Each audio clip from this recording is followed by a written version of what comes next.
గరికపాటి నరసింహారావు ఇది కరెక్టా కాదా చెప్పలేదు. చెప్పలేదంటేనే అర్థం ఏంటి?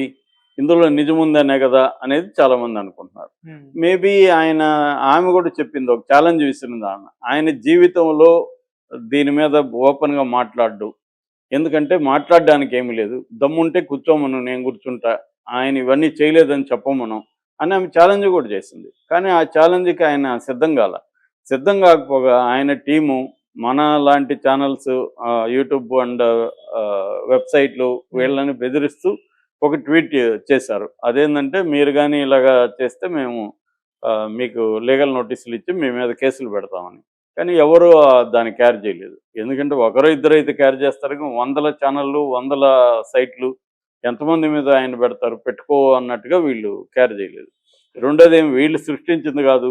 ముందు భార్య పెట్టిన ఆమె ఛానెల్‌లో పెట్టింది. ఆమెకొక ఛానెల్ ఉంది. హ్మ్. ఆహ్, సాయి సరస్వతుల ఛానెల్ పేరు. ఆ ఛానెల్‌లో ఆమె వీడియోలు వరుసగా 9, 10 వీడియోలు పెట్టింది. సో, ఆ వీడియోల్లో ఆమె చెప్పుకునింది. ఆ వీడియోలని మిగతా వాళ్ళు మనోళ్ళు అందరూ గూడా కామెంట్ చేస్తున్నారు. ఎందుకంటే ఈజ్ ఎ పబ్లిక్ ఫిగర్ ఈయన అందరికి మోరల్స్ చెప్తున్నాడు. ఎలా హ్మ్. బతకాలి, ఎలా బతకూడదు ఈయన చెప్తున్నప్పుడు, ఆయన జీవితంలో జరిగిన సంఘటనల గురించి మొదటి భార్య స్వయంగా వచ్చి చెప్తుంటే, దాన్ని చర్చించాల్సిన అవసరం ఉంది గదా! సో, అది అందరూ చేశారు. ఆ చర్చించే క్రమంలో ఒక్కొక్కరు ఒక్కొక్క సైడ్ తీసుకుంటారు. కొంతమంది ఎక్స్‌ట్రా తీస్తారు. అవన్నీ జరుగుతాయి. కానీ కోర్ ఇష్యూ అయితే ఏంటి? ముందు భార్య వచ్చి నన్ను ఇలాగ నేను ఆల్రెడీ అతనికి అన్న వరుస అన్న అన్న భార్యని.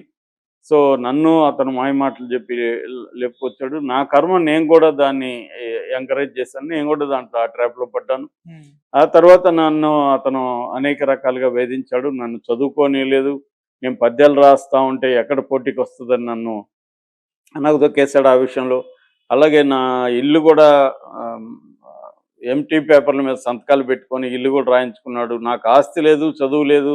ఈయనతో ఏగలేక నా ఇద్దరు పిల్లలు, మగపిల్లలు, ఇద్దరు పిల్లలు 12 ఏళ్ల వరకు వచ్చే వరకు భరించి, ఇంక నా వల్ల భరించలేక బయటకొచ్చేసి నేను నానా కష్టాలు పడి ఎంఏ చదువుకొని ట్యూషన్‌లు చెప్పి మ్యూజిక్ నేర్పిస్తూ నేను సెటిల్ అయ్యాను లైఫ్‌లో. ఆ తర్వాత 9 నెలలకు ముందు ఒక వీడియో పెట్టాను. అది గూడా ఎందుకు పెట్టానంటే, ఈయన అందరికి బోధిస్తున్నాడు. మీరు ధైర్యంగా రావాలి. మహిళలు మీరు ధైర్యంగా నిలబడాలి, ఎదిరించాలి ఇవన్నీ చెప్తున్నాడు. సరే నేను గూడా నా అన్యాయం గూడా చెప్పుకుందాం అనుకోని నేను ఆయన ఇన్‌స్పిరేషన్‌తోనే వీడియో పెట్టాను. దాన్ని తీయించాలని నా పెద్ద కొడుకు గురిజాడ అబ్బాయి పేరు గురిజాడ శ్రీశ్రీ కొడుకుల పేర్లు. సో, హ్మ్. పెద్ద కొడుకు గురిజాడ చేత నా మీద క్రిమినల్ కేస్ పెట్టించాడు. సో, ఇంత నీచుడా అని జెప్పి ఆమె చెప్పింది. ఈ లోపల ఆ పాత వీడియోని ఎవరో బయటికి తీసుకురావచ్చారు. దాంతో మళ్ళీ చర్చ జరిగింది. ఈ చర్చ జరగడానికి కారణం గూడా ఒక కాన్స్పిరసీ థియరీ, కుట్ర థియరీ ఉంది. అదేందంటే రేవంత్ రెడ్డి ఈయనకు స్పిరిచ్యువల్ టూరిజానికి ఇన్‌చార్జ్‌గా పెట్టి క్యాబినెట్ ర్యాంక్ ఇవ్వాలని అనుకుంటున్నట్టుగా వార్తొచ్చింది. వార్త రాగానే ఈయన మీద నెగటివిటీ స్టార్ట్ అయింది. ఎందుకంటే ఇక్కడున్న తెలంగాణ వాదులకు చాలామందికి ఒక ఆంధ్ర ప్రవచనకారుడిని తీసుకొచ్చి తెలంగాణ శాఖ టూరిజం శాఖకి ఇన్ఛార్జిగా పెట్టడం ఇష్టం లేదు. దానివల్ల ఈయన మీద నెగటివిటీ స్టార్ట్ చేయడానికి ఈమె వీడియో ఉపయోగించుకున్నారు. ఈ లోపల ఈయన భక్తులు కొంతమందొచ్చి ఆమె మీద కామేశ్వరికి కామం ఎక్కువ. ఆమెకు మూడో భర్త కూడా ఉన్నాడు. ఆమె డబ్బులు డిమాండ్ చేస్తుంది. ఇలాగ వీళ్ళు పెట్టేసరికి ఆమె వరుసగా మళ్ళీ సమాధానాలు చెప్తూ వీడియోలు పెట్టడం మొదలుపెట్టింది. అయితే ఈ కాంటెక్స్ట్‌లో సడెన్‌గా ఆమె ఇప్పుడు మొత్తం డిలీట్ చేసేసింది. ఆమె దాంట్లో ఒక 5 వీడియోలు మాత్రమే ఉన్నాయి పాతవి. హ్మ్.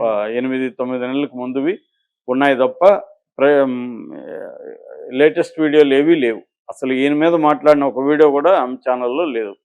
ఆమె ఏదో టీచింగ్ అవి మాత్రమే ఉన్నాయి. ఆ మ్యూజిక్ ఓకే. అవంతా. సో, క్లియర్‌గా ఇప్పుడు చెప్తున్న మాటేందంటే వీళ్ళిద్దరూ రాజీకి పోయారు. ఆమె దగ్గరికి పిల్లల్ని పంపించడమో, లేకపోతే ఏదో చేసాడు మొత్తానికి అనేది ఒక టాకు. రెండోది ఆమెకి డబ్బులిచ్చి ఈయన సైలెంట్ చేశాడు. నీకింత డబ్బులిస్తాను నువ్వు నా మీద మాట్లాడొద్దు అయిపోయింది అనేసి. హ్మ్. సో, ఎందుకంటే విడిపోయి గూడా వాళ్ళు 15 ఇయర్స్ అయింది. ఆమె చెప్తున్న లేపుకొనొచ్చిన విషయాలు జరిగింది 40 ఏళ్లకు ముందు. ఇప్పుడు ఆయనకి చెప్పడం ద్వారా ఆయనకి డ్యామేజ్, ఆయన కెరీరు ఇబ్బందవుతుంది. ఆయన ధైర్యంగా ఇప్పుడు ఎవరికైనా బోధించాలన్నా, ఎవరు ఎక్కడ ఏమనుకుంటుంటారో అనే ఒక ఇబ్బందయితే ఉంటది. ఓకే. సో, రెండోది రేవంత్ రెడ్డి కూడా ధైర్యం చేసి ఇప్పుడు పెడతాడా ఆయన లేదా అనేది కూడా ఒక ఇంపార్టెంట్. ఎందుకంటే పెడితే ఖచ్చితంగా ఇవన్నీ మళ్ళీ వెనక్కి తీసి వ్యతిరేకించే అవకాశం ఆల్రెడీ బీఆర్ఎస్ రెడీగా ఉంది ఇట్లాంటి విషయాల్లో. సో, బీజేపీ కూడా ఇప్పుడు వ్యతిరేకించే అవకాశం ఉంది. ఎందుకంటే ఈయన మొత్తం హిందూ మతాన్ని ఉద్ధరించుతానని ఆ యాంగిల్‌లో కూడా లేడు ఈయన. కొంతవరకు మోడీని పొగుడుతాడు. ఆయనకి పద్మశ్రీ కూడా మోడీ ఇచ్చాడు. అంతవరకు ఓకే గానీ, ఈయన ఎక్కువగా మూఢనమ్మకాలకు వ్యతిరేకంగా అవన్నీ కూడా మాట్లాడుతుంటాడు. సో, ఏదేమైనా రాజీ బోయారు. భార్యనైతే ఏదో మేనేజ్ చేశాడు మొదటి భార్యను. ఆమె అయితే తీసేసింది. ఇక మీదట ఆమె కెమెరా ముందుకొచ్చే పరిస్థితి లేదు. ఒక రకంగా సమస్య సాల్వ్ అయినట్టే అనేది చెప్తున్నారు. ఆమె చెప్తుంది, మా పెళ్లి చూపులు ఎలా జరిగాయి, నేనప్పుడు కోరుకునింది నా భర్త శ్రీరామచంద్రుడిగా ఉండాలని కోరుకున్నాను, ఇవన్నీ చెప్తుంది. అప్పటికే ఆయన విడాకులు ఇచ్చాడు కదా! విడాకులు ఇస్తే మరి శ్రీరామచంద్రుడు ఎలా అవుతాడు అని ఇప్పుడు అవి కామెంట్లు వస్తున్నాయి. ఏమమ్మా నువ్వు కూడా అబద్ధాలు చెప్తున్నావా? నీకు ముందే తెలుసు కదా ఆయనకి పెళ్ళై విడాకులైందని. మళ్ళీ నా భర్త శ్రీరామచంద్రుడు అయితే బాగుండని నేను కోరుకున్నాను పెళ్లి చూపులప్పుడు అని చెప్తున్నావు కదా అని కింద కామెంట్లు పెడుతున్నారు. సో అంటే గరికపాటి నేను నిన్న కూడా చెప్పాను, మనుషులందరూ ఎలా జీవించాలి, ఎలా జీవించకూడదు అనేది ఆయన ప్రధానంగా బోధిస్తూ ఉంటాడు. ఆయన ఏదో ఒకటి అనుకుంటాడు, ఇది బెటర్ వే ఆఫ్ లైఫ్, ఇది బెటర్ వే ఆఫ్ లైఫ్ కాదని. దానికి ఆయన క్రైటీరియా ఆయనకుంటది. సో ఆ క్రైటీరియాని అందరికి బోధిస్తుంటాడు. మీరు ఇలాగా ఉండడం కరెక్ట్ కాదు, ఇలాగా ఉండడం కరెక్ట్ అని.